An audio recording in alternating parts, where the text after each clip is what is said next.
Hello, everyone. This is Tae Kwon from Keene, New Hampshire, and this is your Ripe Global Implantology case review.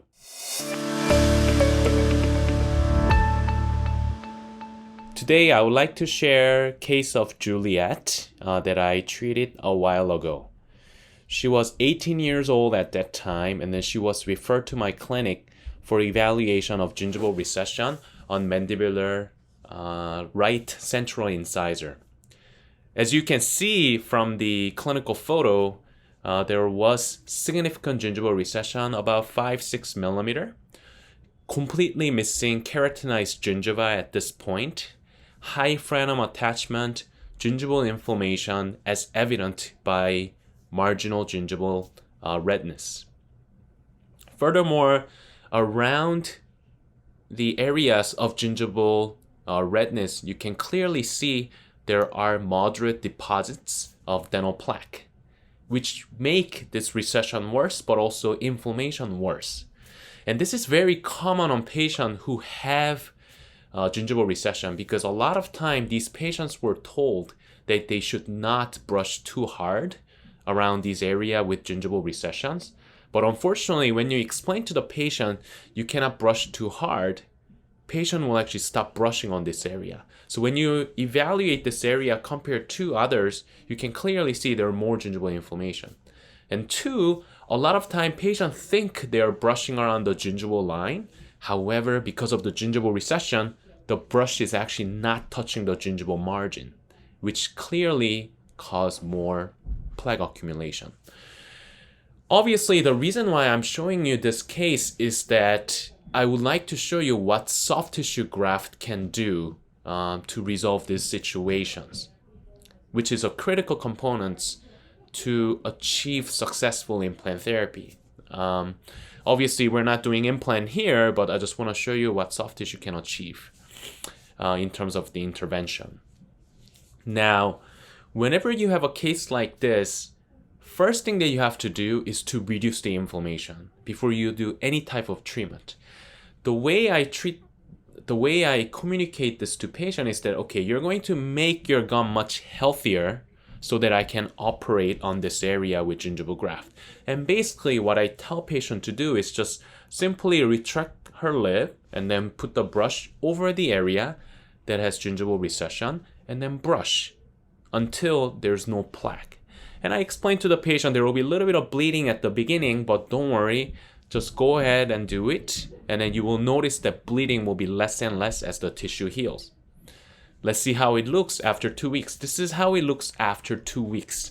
You can clearly see there's less gingival inflammation and redness has substantially get reduced.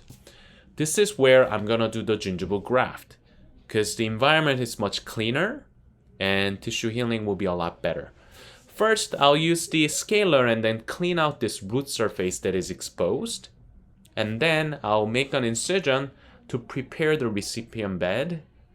And then after that, I'll actually put the graft on that area. Where does the graft come from? The graft is gonna come from the palate. And you can actually see that where I take the graft is more closer to the gingival margin of the premolar. The reason is I would like to actually take the marginal gingiva and then put it over this tooth. Just trying to mimic as close as possible by having the graft with the marginal gingiva, which will go into the marginal gingiva area of the tooth that is going to receive the graft. And this is how I suture my graft. There are 4 sutures. In this case, I use 5/0 monocryl sutures. And then you can also see that I clearly released the frenum as well, which was the contributing factor for gingival recessions. Connective tissue graft was not my choice in this case because A, I would like to relieve the frenum, B, I would like to create some keratinized tissue, and 3, I wanted to extend a little bit of vestibule too. So we decided to go with a free gingival graft.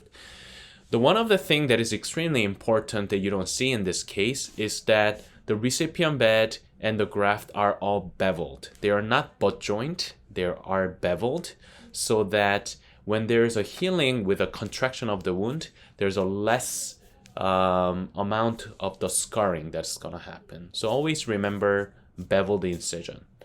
And after that, I put what we call as a co-pack, which is the surgical dressing to protect the graft. And then also I put another co-pack on the palate where I took the tissue from.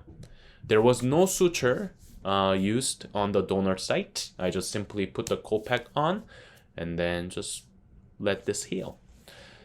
And this is how it looked after 8 months following the graft. You can clearly see that A, significant root coverage has been achieved. B, there is complete resolution of gingival inflammation now because patient is much more comfortable brushing on this area. 3, the frenum has been detached from the previous location. 4, the vestibule has extended significantly on this area. 5, you can see the tissue is a lot thicker. If you can do gingival graft and be competent in doing gingival graft on natural teeth, you can certainly extend the same principle of soft tissue management for your dental implant. And this is what we're going to teach you during the fellowship in motor implantology.